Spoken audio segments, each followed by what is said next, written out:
Dans un monde où les rôles sont sans cesse redéfinis, où les voix s'entremêlent pour dicter à la femme qui elle doit être, il est plus que jamais vital de revenir à la vérité éternelle de Dieu concernant son appel. Femme de foi, tu es appelée non seulement à exister mais à bâtir, à édifier ton foyer avec sagesse, discernement et paix. Et ce que Dieu a déposé en toi pour cette mission dépasse tout ce que l'on pourrait décrire avec des mots humains. La parole de Dieu, dans Proverbe 19:14, déclare « La maison et les richesses sont un héritage des pères, mais une femme prudente est un don de l'Éternel. » Ce verset met en lumière une vérité puissante. Le discernement, la sagesse et le calme que porte une femme viennent de Dieu lui-même. Ce ne sont pas simplement des traits de caractère, ce sont des dons spirituels, stratégiquement placés en elle pour fortifier et protéger son foyer. Dans une époque où la force masculine est souvent mise en avant, il est essentiel de reconnaître le rôle essentiel, profond et spirituel de la femme dans l'édification de la maison. Proverbe 14:1 affirme « La femme sage bâtit sa maison, et la femme insensée la renverse de ses propres mains. » Il ne s'agit pas là d'un proverbe poétique, mais d'un fondement spirituel. La sagesse féminine est la clé de la stabilité, de la paix et de la bénédiction dans le foyer. Ce n'est pas une question de domination ni de compétition. Il s'agit d'un partenariat divinement conçu. Dieu a confié à la femme une mission sacrée, faire de son foyer un lieu d'équilibre, de paix et de croissance. Et pour cela, il l'a dotée d'une sensibilité unique, d'un esprit de discernement, d'une capacité rare à percevoir ce que les autres ne voient pas. Lorsqu'un mari est troublé, lorsqu'un enfant est agité, c'est souvent l'intuition paisible de la femme qui restaure l'harmonie. Être une femme prudente, c'est plus qu'un concept spirituel, c'est une manière de vivre.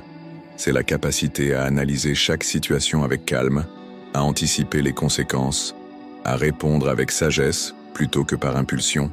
C'est une posture de cœur. Ce n'est pas seulement éviter les conflits, c'est savoir les prévenir, les apaiser, les résoudre dans l'amour. C'est chercher constamment la direction divine avant de prendre des décisions. Jacques 1:5 nous rappelle cette promesse précieuse. Si quelqu'un d'entre vous manque de sagesse, qu'il la demande à Dieu, qui donne à tous simplement et sans reproche, et elle lui sera donnée. Cette sagesse n'est pas inaccessible. Elle est une source divine offerte à celles qui la cherchent dans l'humilité. Une femme qui s'agenouille avant Dieu, avant de parler, avant de décider, devient un instrument puissant de construction spirituelle. Dans le contexte du mariage, cette sagesse devient un bouclier. Combien de conflits évités? Combien de blessures réparées? Simplement parce qu'une femme a choisi la retenue au lieu de la réaction. Parce qu'elle a préféré écouter l'esprit plutôt que ses émotions. Le Saint-Esprit a donné à la femme cette capacité à discerner ce qui se passe dans les cœurs, même sans parole. Ce don lui permet d'agir avec grâce, d'intervenir au bon moment, de dire ce qu'il faut, ou de se taire lorsqu'il le faut.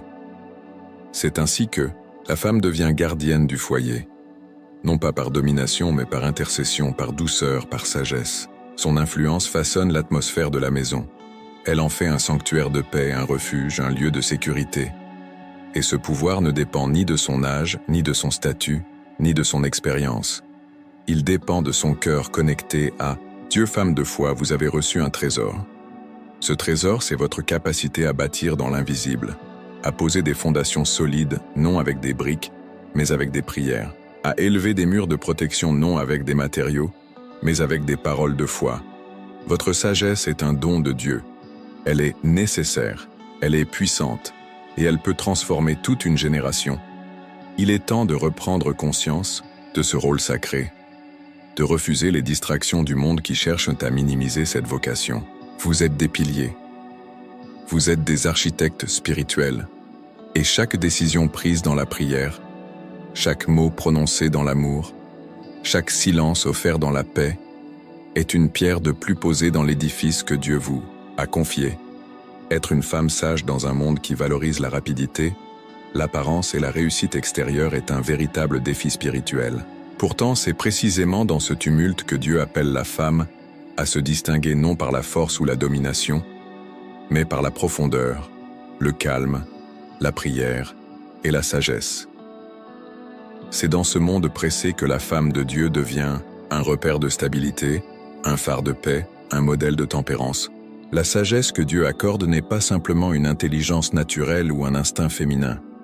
C'est une sagesse céleste, qui vient du trône même de Dieu. Elle permet de prendre des décisions justes, de garder le silence au bon moment, de parler avec amour même dans la tension, de discerner les dangers spirituels avant qu'ils ne deviennent visibles. Et cette sagesse est à cultiver, à rechercher chaque jour, dans la prière, dans la lecture de la parole, dans la communion avec le Saint-Esprit. Il est vrai que le quotidien d'une femme moderne peut être accablant. Entre les responsabilités professionnelles, les tâches domestiques, les attentes sociales et les besoins de la famille, il est facile de se sentir épuisé, vidé et parfois même déconnecté de sa mission divine. Mais c'est précisément là que le cœur tourné vers Dieu fait toute la différence.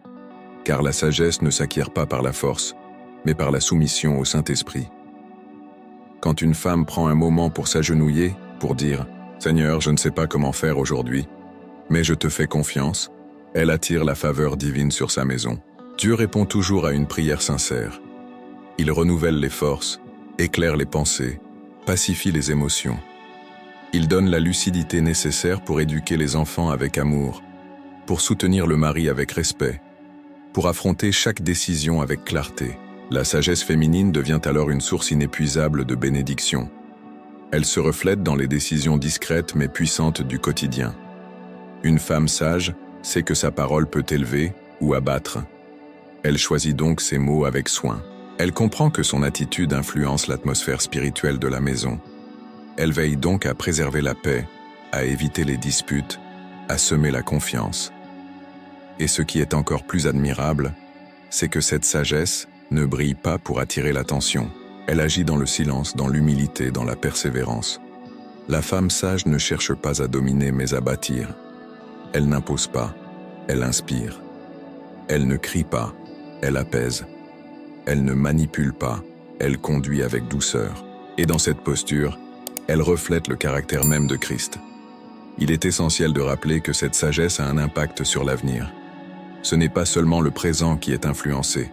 Chaque geste, chaque décision, chaque prière forment des racines profondes qui nourriront les générations futures. Une femme sage sème aujourd'hui les fruits que ses enfants récolteront demain. Elle prépare le terrain pour que la bénédiction de Dieu repose durablement sur sa descendance. C'est pourquoi il est vital de ne pas négliger ce rôle. Ce n'est pas un rôle secondaire ou effacé. C'est un appel puissant, spirituellement stratégique, que l'ennemi essaie souvent de dévaluer. Mais Dieu l'honore. Et il promet à chaque femme qui s'engage à vivre selon sa sagesse de faire de son foyer un lieu de paix, un bastion contre les tempêtes, une lumière dans un monde agité. Femmes, vous êtes les gardiennes de la paix spirituelle dans vos foyers. Vous êtes les sentinelles de la foi. Même quand personne ne le voit, même quand personne ne le reconnaît, Dieu le voit.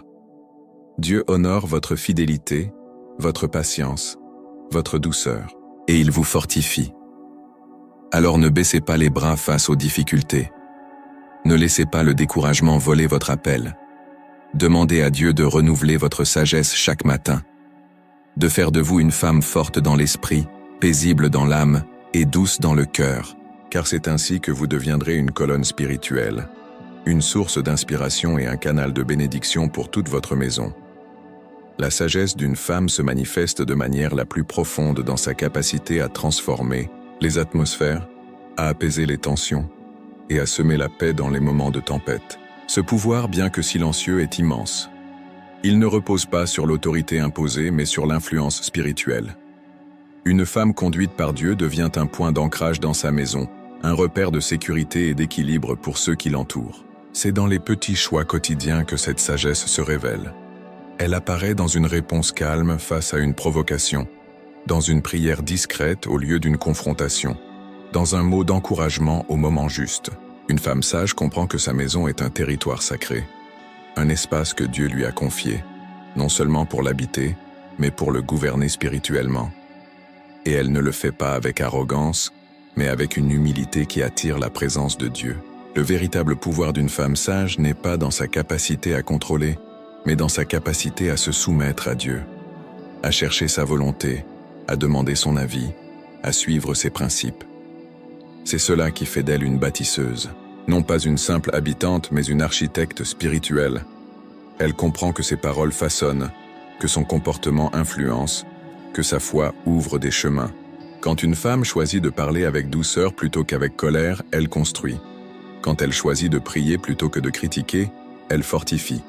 Quand elle choisit le pardon plutôt que le ressentiment, elle protège. Chacun d'eux, ses choix devient une pierre dans l'édifice d'un foyer stable, rempli de la paix de Dieu. Et cela n'est possible que parce qu'elle vit connectée à la source de toute sagesse, le Seigneur. Il est important aussi de souligner que la sagesse ne signifie pas silence dans toutes les situations. Être sage, c'est savoir quand parler, comment parler et pourquoi parler. C'est choisir les mots qui guérissent plutôt que ceux qui blessent. C'est savoir se taire pour éviter un conflit, mais aussi savoir parler pour éviter une blessure plus profonde. La sagesse donne à la femme cette finesse, ce discernement divin pour guider sans blesser, pour corriger sans humilier, pour enseigner sans dominer. Femme, ne laissez pas le bruit du monde étouffer la voix de votre sagesse intérieure. Dans un univers qui glorifie le bruit, la rapidité, la réactivité, Dieu vous appelle à la profondeur, à la maîtrise, à la réflexion. Il vous a créé pour être des femmes d'impact, non par la force, mais par la douceur, non par l'autorité imposée, mais par la présence inspirée. C'est cette présence, imprégnée de la paix de Dieu, qui change les atmosphères. Votre foyer peut être un lieu de restauration, un havre de paix, un refuge pour votre famille. Même dans les conflits, même dans les épreuves, votre sagesse peut désamorcer les tensions et ramener la lumière. Vous êtes un canal du Saint-Esprit, et chaque jour est une nouvelle occasion d'exercer cette sagesse avec grâce. Et si cette parole touche votre cœur, je vous invite à revenir chaque jour sur cette chaîne. Chaque jour, vous y découvrirez un nouveau message inspiré de la parole de Dieu, conçu pour fortifier votre foi, enrichir votre vie spirituelle et vous aider à vivre votre appel avec puissance et grâce. Le Seigneur renouvelle votre sagesse chaque jour. Venez la chercher ici, dans sa parole. Le foyer d'une femme sage ne se construit pas sur la perfection, mais sur la constance, la foi et la patience. Il ne repose pas sur l'absence de conflits, mais sur la manière dont ils sont gérés. Car dans chaque famille, des tensions surgiront, des incompréhensions apparaîtront, et parfois même des blessures seront infligées. Mais une femme sage ne fuit pas ces réalités. Elle les affronte avec maturité spirituelle. Elle ne cherche pas à avoir raison, mais à faire le bien. Elle ne cherche pas à gagner les disputes, mais à préserver l'unité. C'est là que son appel atteint une puissance invisible. Elle devient médiatrice, intercesseuse, guérisseuse d'âme. Ce n'est pas dans les grandes démonstrations que sa force se révèle, mais dans la capacité à écouter sans juger, à répondre avec bonté, à désamorcer la colère par une attitude douce. Elle ne combat pas la chair par la chair, mais par l'esprit. Et son arme la plus puissante est sa communion constante avec Dieu. Une femme sage sait que son mari n'est pas parfait, que ses enfants ont leur propre lutte, mais elle choisit de croire en eux. Elle choisit de semer des paroles de vie, de proclamer les promesses de Dieu sur leur avenir, de porter dans la prière les fardeaux silencieux que personne d'autre ne voit. Elle ne fait pas de son foyer un lieu de performance, mais un lieu de croissance.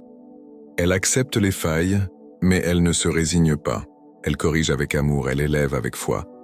Et c'est là que réside le miracle du foyer construit sur la sagesse. Il devient un refuge contre la tempête, un sanctuaire où l'on revient pour guérir, pour se ressourcer, pour retrouver Dieu. Ce n'est pas un lieu où tout est parfait, mais un lieu où la grâce circule librement, où le pardon est plus fort que les offenses, où la paix surpasse les tensions. La femme sage devient alors la gardienne de cette atmosphère. Elle veille, non comme une surveillante, mais comme une sentinelle spirituelle. Elle sait que l'ennemi cherche à diviser, à envenimer, à semer le doute. Mais elle est en alerte, dans la prière, dans l'intercession, dans l'écoute de l'Esprit. Elle couvre sa maison par la foi, elle parle des bénédictions sur ses enfants, elle établit la parole comme fondation de chaque décision. Elle comprend aussi que son mariage est un terrain sacré. Elle ne prend pas pour acquis la relation qu'elle a avec son mari. Elle l'honore, elle l'écoute, elle le soutient. Elle ne cherche pas à le transformer par des reproches, mais par l'amour, la prière, le respect. Elle sait que la soumission biblique n'est pas une perte d'identité, mais une alliance spirituelle où chacun remplit son rôle dans l'amour du Christ. Et même quand elle se sent incomprise, épuisée, elle se tourne vers Dieu, non pour se plaindre, mais pour se ressourcer. Car elle sait que sa source n'est pas son mari, ni ses enfants, ni ses efforts. Sa source, c'est Dieu. C'est en lui qu'elle trouve la sagesse, la patience, la force. Elle est réaliste mais remplie d'espérance. Elle ne nie pas les difficultés, mais elle proclame la victoire au milieu d'elles. Elle sait que chaque parole semée avec foi portera du fruit, que chaque acte de service, même invisible, est une graine plantée dans le sol spirituel de sa maison. Et Dieu, dans sa fidélité, fera croître ce qu'elle a semé avec larmes, avec prière, avec foi. Son œuvre ne sera jamais vaine, car elle œuvre avec Dieu. Femme, ne sous-estimez jamais l'impact de votre présence dans votre maison. Même dans le silence, même dans les gestes quotidiens, même dans les fatigues invisibles, vous êtes en train de bâtir un héritage. Vous êtes en train de poser des fondations pour des générations. Et ce que vous faites aujourd'hui avec sagesse et amour portera un fruit éternel. La sagesse d'une femme ne se mesure pas à ses connaissances, mais à sa capacité à vivre chaque jour selon la lumière de Dieu. Dans une société qui pousse à la performance et à la comparaison, la femme sage choisit un autre chemin, celui de la paix intérieure, du service discret, de l'amour inconditionnel. Elle comprend que sa plus grande réussite n'est pas ce que le monde célèbre, mais ce qu'elle construit dans le secret, à l'abri des regards, au sein de son foyer. Cette femme ne cherche pas la reconnaissance, mais la présence de Dieu. Elle ne court pas après les honneurs, mais après la volonté divine. Elle sait que sa valeur ne dépend pas de ce qu'elle fait, mais de ce qu'elle est aux yeux de son Créateur. Et cela change tout. Elle agit avec assurance, non pour prouver, mais pour servir. Elle élève ses enfants non pour elle-même, mais pour Dieu.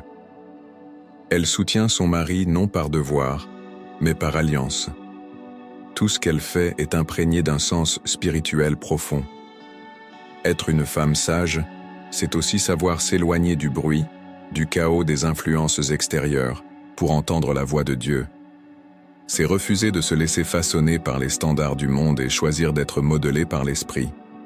Cela demande du courage, car souvent, cette sagesse vous met à contre-courant, tandis que beaucoup suivent les modes, les opinions, les réactions impulsives. Vous choisissez la modération, la réflexion, le silence inspiré. Cette posture ne vous rend pas faible, elle vous rend forte, spirituellement forte. Car une femme qui sait écouter Dieu, qui marche dans l'obéissance, qui prie dans le secret, devient inébranlable. Elle traverse les tempêtes sans perdre la foi. Elle supporte les tensions sans céder à la panique. Elle sait que Dieu veille, même quand tout semble s'écrouler. Une telle femme devient un témoignage vivant, pour son mari, pour ses enfants, pour son entourage. Elle incarne la foi dans les gestes simples. Elle incarne l'espérance dans l'adversité. Elle incarne la bonté dans les moments durs. Et ceux qui la côtoient, même sans le dire, sont touchés, inspirés, interpellés. Il est donc crucial que chaque femme de foi prenne conscience de ce qu'elle porte. Ce n'est pas un fardeau, c'est une mission divine. Et Dieu ne confie jamais une mission sans équiper. Si Dieu vous a appelé à bâtir votre foyer par la sagesse, c'est parce qu'il vous a déjà donné tout ce dont vous avez besoin. La capacité de discerner, la force d'aimer, la patience de construire. Mais pour cela, il faut puiser à la bonne source. Ne vous laissez pas détourner par le découragement. Ne vous laissez pas séduire par les solutions faciles, les réactions impulsives ou les modèles superficiels. Revenez chaque jour à la source, ouvrez la parole, cherchez Dieu, demandez-lui « Seigneur, remplis-moi de ta sagesse, aide-moi à être la femme que tu as rêvée. » Et vous verrez des changements, non pas forcément spectaculaires, mais profonds. Des conflits qui s'apaisent, des cœurs qui s'ouvrent, des enfants qui écoutent, un mari qui se transforme. Parce que votre sagesse est comme une huile précieuse. Elle imprègne tout, elle pénètre les cœurs, elle laisse une empreinte durable. Votre appel n'est pas petit, il est glorieux. Il est stratégique. Il est prophétique. Vous ne bâtissez pas seulement un foyer pour aujourd'hui, vous préparez un héritage pour demain. Vos choix sages sont des semences d'éternité. Et un jour, vous verrez les fruits. Vous entendrez vos enfants vous remercier, votre époux vous honorer, votre entourage témoigner. Et vous saurez, cela en valait la peine. Alors tenez ferme, restez fidèles, marchez avec Dieu, et laissez sa sagesse faire de vous une lumière dans votre maison, un repère dans votre génération, une bénédiction pour les générations à venir. Une femme sage est une bénédiction vivante. Son influence dépasse de loin ce que l'on voit. Par ses prières, elle protège. Par ses décisions, elle dirige. Par sa paix intérieure, elle établit la stabilité. Et par sa foi, elle trace un chemin spirituel que d'autres suivront. Dieu l'a choisi non seulement pour porter la vie, mais aussi pour porter sa lumière au cœur de la maison. Ce rôle est souvent silencieux. Il ne fait pas de bruit. Il ne se proclame pas sur les toits, mais il façonne des destinées. Il restaure des cœurs. Il bâtit des générations. Une femme sage comprend que son foyer est son premier champ de mission, que sa maison est un autel, et que sa manière de vivre est un témoignage plus puissant que 1000 sermons. Même dans les moments de tension, même lorsque tout semble s'écrouler, la femme sage sait se tenir devant Dieu. Elle se met à genoux non pour supplier les hommes, mais pour implorer la sagesse céleste. Et Dieu, fidèle à sa parole, la visite, la fortifie, la renouvelle. Il ne l'abandonne pas. Il marche avec elle pas à pas, décision après décision. Et dans cette alliance invisible entre la femme et son Dieu, le miracle se produit. Le cœur de son mari s'adoucit. Ses enfants trouvent la paix. Sa maison devient un sanctuaire. Non, parce qu'elle est parfaite, mais parce qu'elle est présente, alignée, soumise à Dieu, pleine de grâce et de vérité. Femme de foi, lève-toi dans ta vocation. Ne regarde pas tes faiblesses, mais regarde celui qui t'a appelé. Ce n'est pas par ta force que tu bâtiras, mais par l'Esprit du Seigneur. Ne crains pas les défis. Ne redoute pas l'opinion du monde. Sois ferme, douce, persévérante, et surtout sois connectée à la source, ton Dieu. Approchons-nous maintenant de lui dans la prière. Prière finale. Seigneur notre Dieu, merci pour chaque femme que tu as créée avec amour et destinée pour une mission unique. Merci pour la sagesse et le discernement que tu veux verser sur celles qui te cherchent avec humilité. Père, aujourd'hui, nous te confions toutes celles qui désirent bâtir leur maison sur ta parole. Remplis-les de ta paix, donne-leur la patience, la douceur, la force intérieure dont elles ont besoin. Renouvelle leur force lorsqu'elles sont fatiguées. Donne-leur le courage d'aimer, même lorsque c'est difficile. Le discernement pour parler au bon moment. Et la grâce de pardonner, de recommencer, de semer encore, même dans les larmes. Seigneur, que chaque femme ici présente devienne un pilier dans sa maison, une source de vie, une lumière dans l'obscurité. Que son foyer reflète ta gloire, qu'il soit rempli de ta présence, et qu'à travers elle, son mari, ses enfants, ses proches voient ton amour en action. Nous te louons pour ce que tu fais, pour ce que tu vas encore faire. Et nous croyons que la femme sage bâtit sa maison avec toi et que rien ne pourra l'ébranler. Dans le nom puissant de Jésus-Christ, nous prions. Amen. Si ce message a touché votre cœur, n'oubliez pas de liker cette vidéo, de vous abonner à la chaîne et de continuer à nourrir votre foi grâce aux autres sermons disponibles dans la playlist recommandée. Chaque jour, recevez une parole qui fortifie votre cœur et vous guide dans votre mission divine.